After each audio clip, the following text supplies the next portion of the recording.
School സമയമാറ്റത്തിൽ ബദൽ നിർദ്ദേശവുമായി സമസ്ത. സമയം നേരത്തെയാക്കുന്നതിന് പകരം വൈകിട്ട് അരമണിക്കൂർ നീട്ടണം. ഓണം, ക്രിസ്മസ് അവധിക്കാലങ്ങളിൽ നിന്ന് പ്രവൃത്തി ദിനം കണ്ടെത്തണമെന്നും ആവശ്യം. പ്രസക്തിയില്ലാത്ത ചർച്ചയ്ക്ക് പോകണോ എന്ന് സംഘടനകൾ തീരുമാനിക്കട്ടെ എന്ന് മുസ്ലിം ലീഗ്.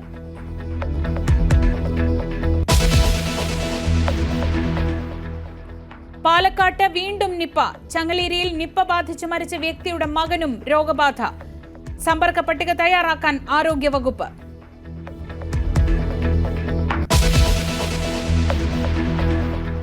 കേരള എഞ്ചിനീയറിംഗ് പ്രവേശനത്തിൽ ഇടപെടാതെ സുപ്രീം കോടതി. ഈ വർഷത്തെ പ്രവേശന പട്ടിക നിലനിൽക്കും. അപ്പീൽ ഫയൽ ചെയ്യില്ലെന്ന് സംസ്ഥാനം. VC നിയമന തർക്കത്തിൽ ഹൈക്കോടതി വിധിക്കെതിരെ ഗവർണർ നീങ്ങിയാൽ നേരിടാൻ ഉറച്ച സർക്കാർ. സുപ്രീം കോടതിയിൽ തടസ്സ ഹർജി നൽകും. VCയുടെ വിലക്ക് മറികടന്ന ഔദ്യോഗിക വാഹനത്തിലെത്തി കേരള സർവകലാശാല രജിസ്ട്രാർ.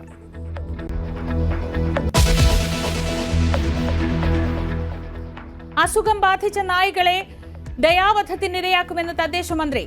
രോഗം പരത്താൻ സാധ്യതയുള്ള നായകളെയും കൊല്ലാം. ദയാവധം നടപ്പാക്കുക കേന്ദ്ര ചട്ടങ്ങൾ പാലിച്ച്. ABC കേന്ദ്രങ്ങൾക്കെതിരെ നിലപാടെടുക്കുന്നവർക്കെതിരെ നടപടി ഉണ്ടാകുമെന്നും മന്ത്രി.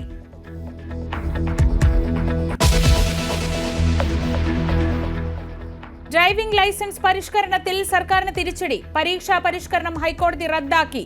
പണിമുടക്ക് പ്രഖ്യാപിച്ച പ്രൈവറ്റ് ബസ് ഉടമകളുമായി ഗതാഗത മന്ത്രിയുടെ ചർച്ച തുടരുന്നു.